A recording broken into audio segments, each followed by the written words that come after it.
ಈ ಮೊನ್ನೆ ನಮ್ಮ DC ಸಾಹೇಬರು ಎಲ್ಲರನ್ನೂ ಕರೆದಿದ್ದಾರೆ, ಪಾಣಿ ರೈತರು ಮಾತಾಡಿ ಕರೆದಿದ್ದಾರೆ. ಬಟ್ ನಿಮ್ನ ಯಾರನ್ನೂ ಒಳಗಡೆ ಬಿಟ್ಟಿರಲಿಲ್ಲ. ಅದು ವಿಷಯ ಒಂದಿತ್ತು. ನಾವು ಅವ್ರನ್ನ ಕರೀರಿ ಅಂತ ಹೇಳಿದ್ರು 30 ಜನ ಪಟ್ಟಿ ಕೊಟ್ಟಿದ್ರು. ಅವ್ರು ಯಾರು 30 ಜನ? DC ಫ್ರೆಂಡ್ಸಾ ಇಲ್ಲ ಕಾಂಗ್ರೆಸ್ ಫ್ರೆಂಡ್ಸ್? Agents madam. ಮಾಮೂಲಿ ಭೂಮಿ ಅವ್ರು ಏನ್ ಮಾಡಿದಾರೆ ಅಂದ್ರೆ ಕೆಲವು ಜನನ ಈಗ ಯಾರ್ಯಾರನ್ನ ಬೇಕೋ ಅವ್ರನ್ನ ಪಟ್ಟಿ ಮಾಡ್ಕೊಂಡು ಕರ್ಕೊಂಡಿದ್ದಾರೆ, ಕೊಟ್ಟಿದ್ದಾರೆ. ಅದ್ರ ಜೊತೆಗೆ ಅವ್ರಿಗೆ ದುಡ್ಡು ಬರೀ 30 ಜನದಿಂದ ಗೆದ್ದಿದ್ಯಾ? ಹೌದು, ಅದೇ ಹೇಳ್ತಾ ಇದ್ದಾರೆ. 30 ಜನದಿಂದ ಗೆದ್ದಿದಾರಾ? ಅದೇ ಅವ್ರಿಗೆ ಅರ್ಥ ಇರ್ಬೇಕು. ಈಗ ಒಬ್ಬ 3000 ಜನನ ಅಲ್ಲಿಗೆ ಕರ್ಸ್ಕೊಳ್ಳೋ ಬದಲು 3000 ಜನಕ್ಕೋಸ್ಕರ ಅವ್ರೊಬ್ರು ಇಲ್ಲಿಗೆ ಬರ್ಬೋದಾಗಿತ್ತಲ್ವಾ? 82 ಈಗ ನಮ್ಮ DCM ಆಗ್ಲಿ ಜಿಲ್ಲಾಧಿಕಾರಿಗಳಾಗ್ಲಿ 82% ನಾವು ಒಪ್ಪಿಗೆ ಕೊಟ್ಟಿದೀವಿ ಅಂತ ಹೇಳ್ತಾರೆ. ಅದು ಓಕೆ, ಪ್ಲಾನ್ ಹೋಗೋಣ. 82% ಒಪ್ಪಿಗೆ ಕೊಟ್ಟಿದ್ರೆ ಯಾಕೆ ಮೇಡಮ್ ಒಂದು ಜಮೀನು ಸರ್ವೆ ಮಾಡಕ್ಕೆ 2 ರಿಸರ್ವ್ 4 ಇದೆಲ್ಲ 100 ಜನ ಪೊಲೀಸ್ ಯಾಕೆ ಕಳಿಸ್ಬೇಕು? ಎಲ್ಲಾ ಜನತೆಯೂ ಒಪ್ಪಿಲ್ಲ. ಇವರು ದೌರ್ಜನ್ಯ ಮೇಲೆ ಮೋಸ ಮಾಡಿ ಎಲ್ಲಾರನ್ನೂ ಹಿಡಿತಕ್ಕೆ ತಗೊಬಿಡೋಣ ಅಂತ ಮಾಡ್ತಾವ್ರೆ. ಆದ್ರೂ ನಾವು ಭೂಮಿ ಬಿಟ್ಕೊಡಲ್ಲ. ಯಾವ ಸಾಧನೆಯನ್ನು ಮಾಡಿದ್ರು ಅವ್ರು ಗೆದ್ಕೊಳಕ್ಕಾಗಲ್ಲ. ರೈತರು ಬೆಳೆದಿರುವಂತ ಸಾವಿರಾರು ಲಕ್ಷಾಂತರ ಮರಗಳು ಮತ್ತೆ ಹೈನುಗಾರಿಕೆ ಇವೆಲ್ಲ ಏನು ಭೂಮಿ ಕಿತ್ಕೊಂಡು ನಷ್ಟ ಮಾಡ್ತೀವಿ, ರೈತರಿಗೆ ತೊಂದರೆ ಕೊಡ್ತೀವಿ ಅನ್ನೋದು ಅವ್ರಿಗೆ ಉಪಮುಖ್ಯಮಂತ್ರಿ DK ಶಿವಕುಮಾರ್ಗೆ ಲಾಯಕ್ಕಲ್ಲ. ಇದನ್ನ ಅವರು ತಿಳ್ಕೊಬೇಕು, ಮಂದಟ್ಟಾಗಬೇಕು. ನಮ್ದು ಏನು ಅಂತ ಅಂದ್ರೆ ನಮ್ದು ಏನೊಂದು ಅರ್ಧ ಎಕರೆ ಜಮೀನಿದೆ. ಒಂದ್ ಅರ್ಧ ಎಕರೆ ಜಮೀನಿನಲ್ಲಿ ಅಂತ ಅನ್ಕೊಂತಾರ ಅವರು. ಗೊತ್ತಾಯ್ತ್ರೆ, ನಾವ್ ಏನೋ ಒಂದು ರೇಷ್ಮೆ ಗಿಷ್ಮೆ ಮಾಡ್ಕೊಂಡು ಏನು ಬೆಳೆ ಬೆಳ್ಕೊಂಡು ನಾವು ಕಾಲ ಕಳೀತಾ ಇದೀವಿ ರೀ. ಅಂತದ್ರಲ್ಲಿ ಇವರು ಜಮೀನ್ ಕಿತ್ಕೊಬಿಟ್ಟು ನಮ್ಮನ್ನೇನೆಲ್ಲ ಆಚೆ ಕಟ್ಟಬೇಕು ಅಂತ ಮಾಡಿದಾರ. ಒಂದು ಕ್ವಶನ್ ಕೇಳಿದ್ರಿ, ಯಾಕೆ ಬಾಲಕೃಷ್ಣ ಅವ್ರನ್ನ ಗೆಲ್ಸಿದ್ರಿ ಅಂತ.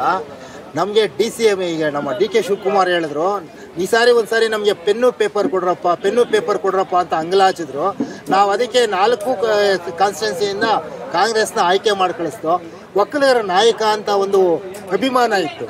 ಈ ತರ ಒಕ್ಕಲಿಗರನ್ನೇ ತುಳಿತಾರೆ ಅನ್ನೋದು. ಸರ್, ನಾನು ಒಂದು ಮಾತು ಹೇಳ್ತೀನಿ, ಎಲ್ಲರೂ ತಿಳ್ಕೊಬಿಡಿ. ಎಲ್ಲಿವರೆಗೂ ಜಾತಿ ನಂಬಿ ವೋಟ್ ಹಾಕೋದ್ ಬಿಡ್ತಿರೋ ಅಲ್ಲಿವರೆಗೂ ಯಾರು ಉದ್ಧಾರ ಆಗಲ್ಲ. ನಾವು ಏನೋ ಒಕ್ಕಲಿಗರದ ಅಭಿಮಾನ ಮಾಡಿ ನಾವು ಇದು ಮಾಡಿದೋ, ನಮ್ಗೆ ಈ ತರ ಮೋಸ ಮಾಡ್ತಾರೆ ಅಂತ ನಮ್ಮ DCM ನಮ್ಗೆ ಅನ್ಕೊಂಡಿರ್ಲಿಲ್ಲ. ನಾವು ವೋಟ್ ತಗೊಂಡು ಜಾತಿ ನೋಡಿ ಭೂಮಿ ಬೆಳೆ ಕೊಡಲ್ಲ ಸರ್. ಹೌದು, ನಮ್ಗೆ ಜಾತಿ ನೋಡಿ ಮಳೆ ಬರಲ್ಲ, ಜಾತಿ ನೋಡಿ ಸೂರ್ಯ ಬೆಳಕು ಕೊಡ್ತಾ ಇಲ್ಲ, ಜಾತಿ ನೋಡಿ ನೀವು ರಾಜಕಾರಣಿಗಳನ್ನ ಆರ್ಸೋದ್ ಬಿಡೋವರೆಗೂ ಈ ರಾಜ್ಯ ಈ ದೇಶ ಉದ್ಧಾರ ಆಗಲ್ಲ ಸರ್. ಜೀವನ ಯಾಗೋ ಮಾಡ್ಕೊಂಡು ಹೋಗ್ತಾ ಇದೀವಿ, ಮಕ್ಕಳು ಸಹ ವಿದ್ಯಾಭ್ಯಾಸ ಮಾಡಿಸ್ಕೊಂಡು. ಇವ್ರು ಇದನ್ನೆಲ್ಲ ಬದುಕನ್ನೆಲ್ಲ ಕಿತ್ಕೊಂಡು ಇವಾಗ ನಮ್ಗೆ ಭೂಮಿನೆಲ್ಲ ತಗೋಬೇಕು ಅಂತ ಮಾಡ್ತಾವ್ರೆ. ಭೂ ಸ್ವಾಧೀನ ಮಾಡ್ಬೇಕು ಅಂದ್ರೆ ಆ ಭೂಮಿ ಫಲವತ್ತಾಗಿರೋ ಭೂಮಿ ಆಗಿರಬಾರ್ದು. ಫಲವತ್ತಾಗಿರೋ ಭೂಮಿಯನ್ನ ಭೂಸ್ವಾಧೀನ ಮಾಡಿ ಅಂತ ಯಾರು ಕೂಡ ಹೇಳಲ್ಲ. ಮತ್ತು ಫಲವತ್ತಾಗಿರೋ ಭೂಮಿನ ಭೂಸ್ವಾಧೀನಕ್ಕೆ ಯಾವ ರೈತರು ಕೊಡೋದಿಲ್ಲ.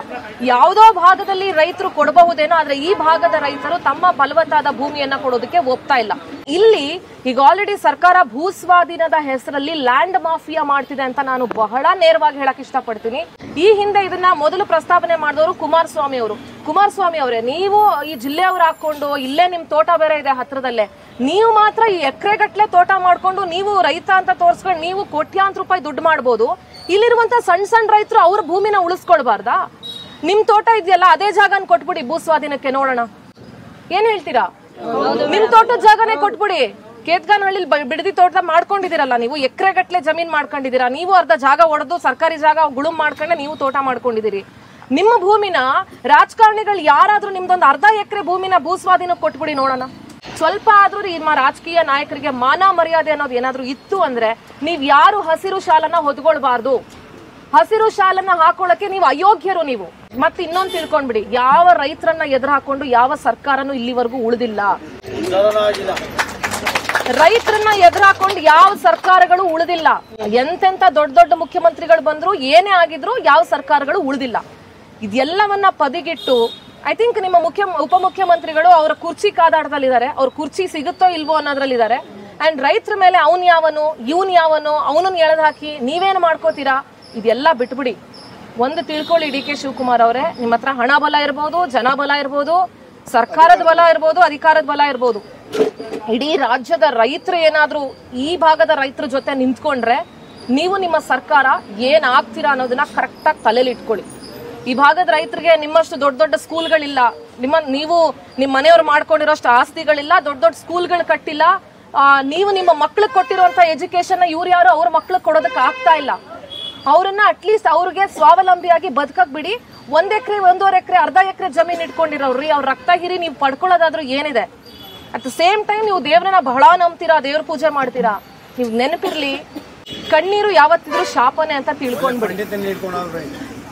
ಅದು ಯಾವತ್ತಿದ್ರು ನಿಮ್ಮ ಹಾಳಾಗೋದಕ್ಕೆ ಅದು ಸೂಚನೆ ಕೊಡುತ್ತೆ ಹೊರತು ರೈತರ ಕಣ್ಣೀರಾಗ್ಲಿ ಮತ್ತೊಬ್ರು ಕಣ್ಣೀರು ಅದು ಯಾವತ್ತೂ ನಿಮ್ಮನ್ನ ಉದ್ಧಾರ ಆಗೋದಕ್ಕೆ ಬಿಡೋದಿಲ್ಲ. DK ಶಿವಕುಮಾರ್ ಆಗ್ಲಿ, ಈ ಭಾಗದ ಶಾಸಕರಾಗಿರ್ಲಿ, ಯಾರೇ ಆಗಿರ್ಲಿ, ರೈತರನ್ನ ಎದುರು ಹಾಕೊಂಡು ಏನೂ ಮಾಡಕ್ ಹೋಗ್ಬೇಡಿ. ನಿಮ್ಗೂ ಗೊತ್ತಿದೆ ಮುಂದಿನ ಸಲ ನಿಮ್ ಸರ್ಕಾರ ಬರುತ್ತೋ ಬರಲ್ವೋ ನಿಮ್ಗೆ ಡೌಟ್ ಇದೆ. ಹಾಗಾಗಿ ಒಟ್ಟಿಗೆ ಎಷ್ಟು ದುಡ್ಡು ಮಾಡ್ಕೊಂಡ್ಬಿಡೋಣ ಅಷ್ಟು ಮಾಡ್ಕೋಣ ಅಂತ ಯೋಚನೆ ಮಾಡ್ತಾ ಇದೀರಿ. ಅದೆಲ್ಲವನ್ನ ಬದಿಗಿಟ್ಟು ಮಾಧ್ಯಮಗಳಾಗಿರ್ಲಿ ಅಥವಾ ಈ ರಾಜ್ಯದ ರೈತರ ಬೆನ್ನೆಲುಬಿಗೆ ಇದೀವಿ ಅನ್ನೋದನ್ನ ಮರಿಬೇಡಿ. 82% ಒಪ್ಕೊಂಡ್ಬಿಟ್ಟಿದೀವಿ ಅಂತ ಹೇಳ್ತಾರೆ. ಅವ್ನು ತಾಕತ್ತಿದ್ರೆ ಸರ್ಕಲ್ ಬಂದು ನಿಂತ್ಕೊಂಡು 82% ಜನ ಏನದು ಅದನ್ನ ತೋರ್ಸಕ್ ಹೇಳಿ.